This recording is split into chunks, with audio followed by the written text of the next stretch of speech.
want to teach all our grandkids. Part of the culture that what I was taught by my grandfather. Go up there, respect. It's just teaching respect of the Aina.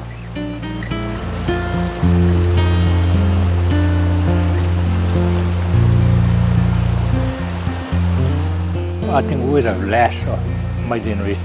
It's going to be lost in time. Only our generation will know. I can't show my kids. I can't go up there and show them the fun we used to have and all of that. Because there's a lot of things in there that they could learn.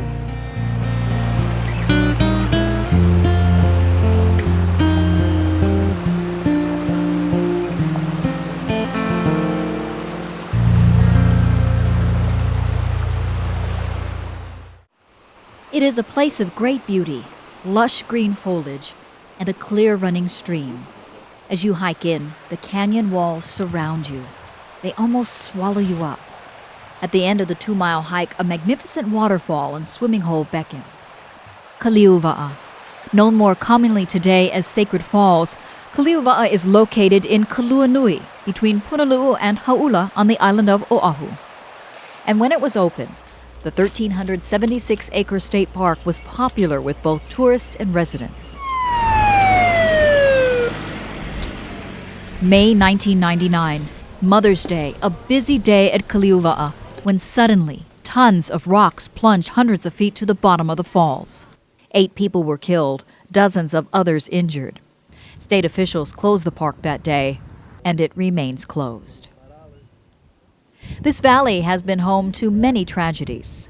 They include, in 1987, a mother and her 2-year-old son swept away and killed by flash floods. 1992, a 4-year-old killed by falling rocks. Kaliuwa'a remains closed not only to tourists visiting the islands, but to island residents as well, many whom have close ties with the land and who do not want their keiki and ho'opuna, or children and grandchildren, to go without knowing this sacred place. The struggle is to find a solution to the dilemma. I would love to, teach my especially now we have all our grandkids. I want to teach them part of the culture that what I was taught by my grandfather. I don't think we should deprive them from going up there. We know the consequences is if we go up there, what would happen. Like I say, we got to teach our kids like what our grandfather taught us. Go up there, respect. So it's just teaching respect. Of the Aina. Ho'ihi ka Aina. Respect the Aina. Why is this idea so important? It goes back many generations in Hawaii history and is based on the idea of malama ka Aina. Take care of the land and it will take care of you.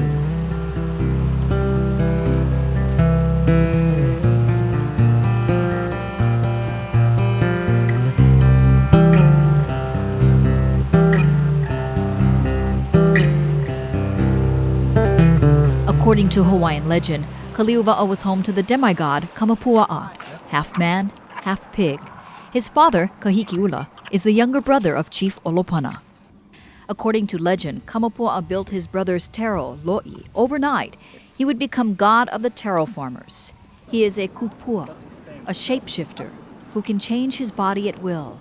Kamapua'a could grow from a little taro planting pig to a large, fierce war pig, from a humuhumu nukunuku apua a fish to a handsome man. He was also very kolohe. Well, as far as I know, during my father's time and my grandfather's time, always said that had a family living up in Upper Falls. There was a small area with taro patch, mother, father, and a son. So the son had one Kamapua'a. As the years go by, they said half of Hauula haven't seen them. When they heard about it, the years go by, they said they hear grunting, well pig. So they imagine it was him all the time. Because my father used to say that they have half pig and half man, he used to tell us. So you better be real careful. There was always some very strong concern about going there because the place was kapu. And for the most part, because of Kamapua'a. Kamapua'a is kolohe. He started going out at night, turning into a big black boar and stealing chickens in Punalu'u. The people chased him back to Kaluanui, only to find he has changed back to the little pig, lying in a pen. In Kaliuwa'a, legend says, he eats the sacred chickens of Chief Olopana. They chase him. Once again they find a little pig, but now they suspect he is Kupua. They capture him and plan to sacrifice him. As I've been told, he was kind of given a bad rap, although he was kolohe like Maui. But everything that went on that was bad around this area, whether it was, you hear the stories of the lo'i being pulled up and the banana trees and all of these being pulled, they always say it was Kamapua. When Olopana's men captured him one time, they thought, oh, they got him. But of course, being Kupua, they couldn't hang on to him.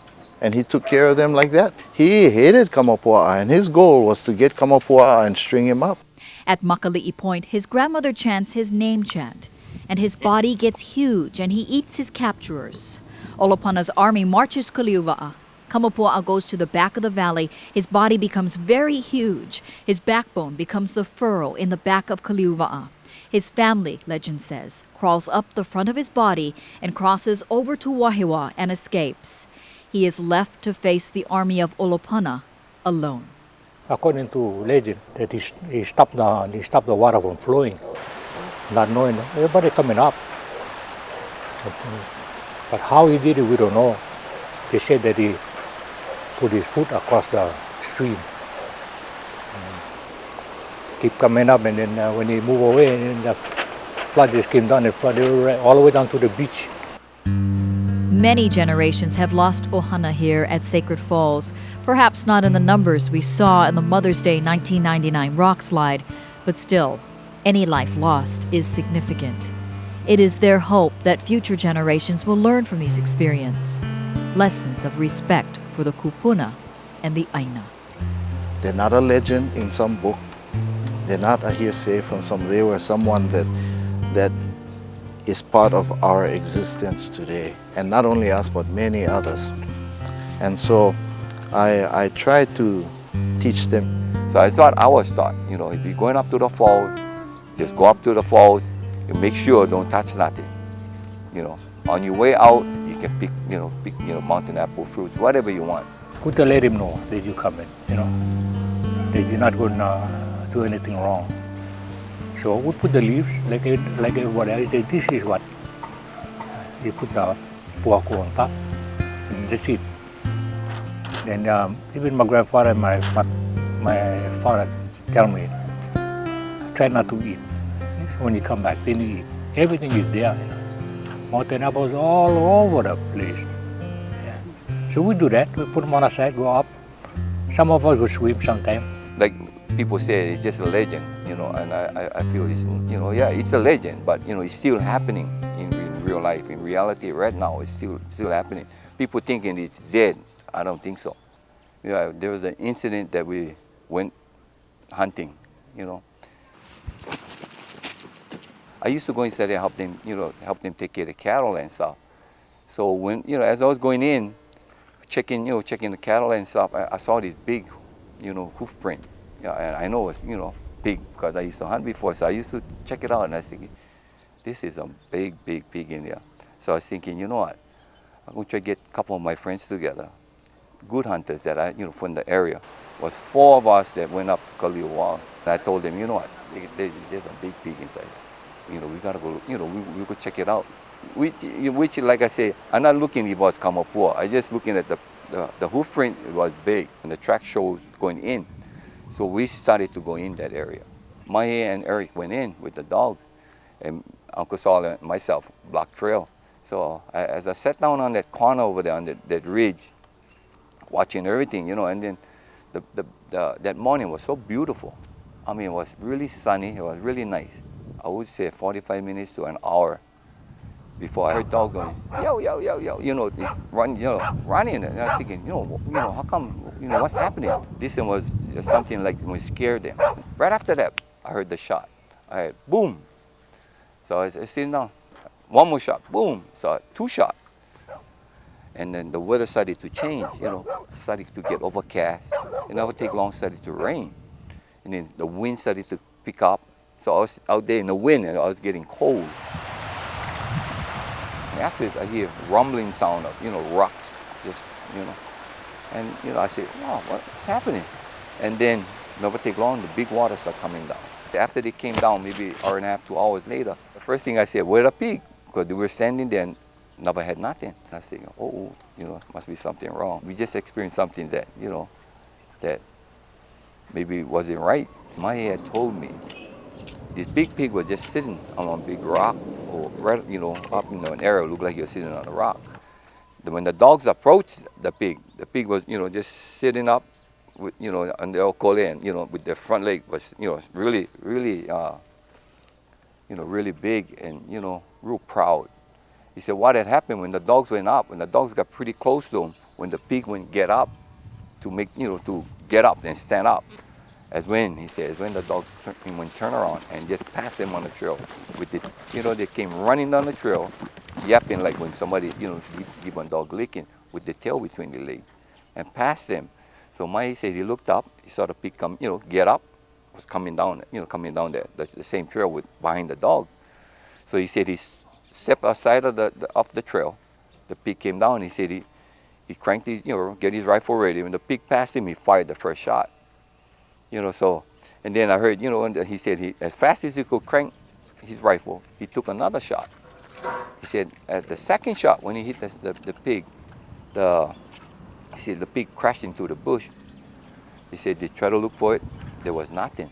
I mean, all of us just felt, because, we heard of the stories and, now it's happening to us, to our group.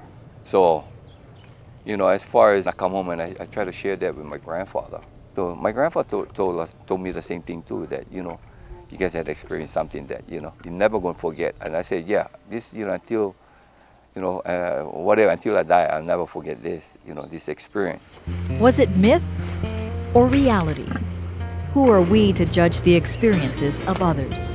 What these men experienced was so very real to them. Even till today, the legend goes, but I know it's true. My grandfather said, no, they haven't seen him, but they heard about him all the time. He's a big man. See, during the night they hear the chickens hear that, so they think it's him. So in the morning they see hoof, but it's only 2, not 4. It's still there. The legend is still strong.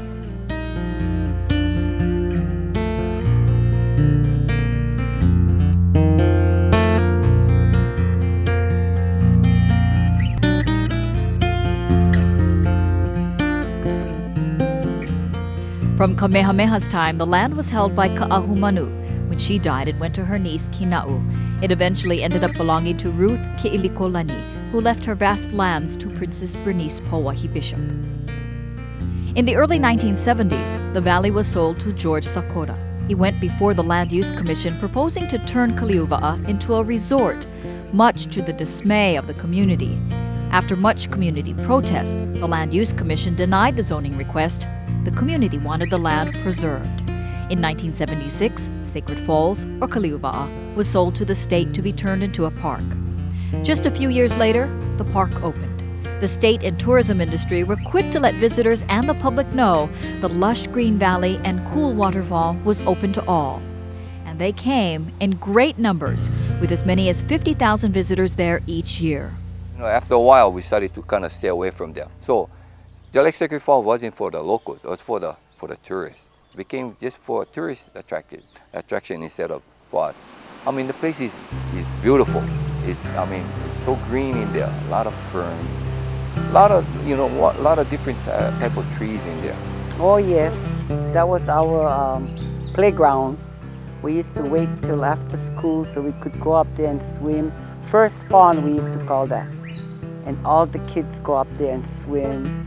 But first of all, especially when mountain apple season, we all go up the trail. We used to have just small little trails. We used to go up and make those baskets from the tea leaf and put all the mountain apples inside, carry them down, and go swimming. But we used to have a lot of fun. That used to be our playground. But we used to respect that place.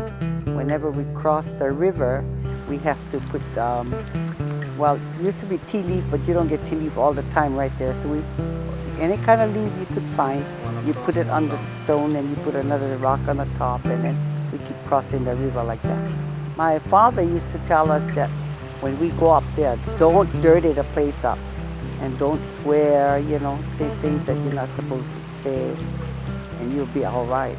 But if you do something like that, you know, something is going to happen. I had an incident. One of my grandmothers was single. My grandmother's side, way back. I heard, according to my grandfather, he was planning on getting married. So, but in the meantime, they had a group, about 4 of them, went up the valley. And they knew they're not supposed to do anything that not supposed to be there. You know. But they did them anyway. But as they go up, everything was happy. And then all of a sudden, she fell down on the walkway. They look at her, there's nothing wrong, but only had one slight gashway, a small piece of blood coming out. When they picked her up, she was dead already. What held up that mountain all these years, I don't know.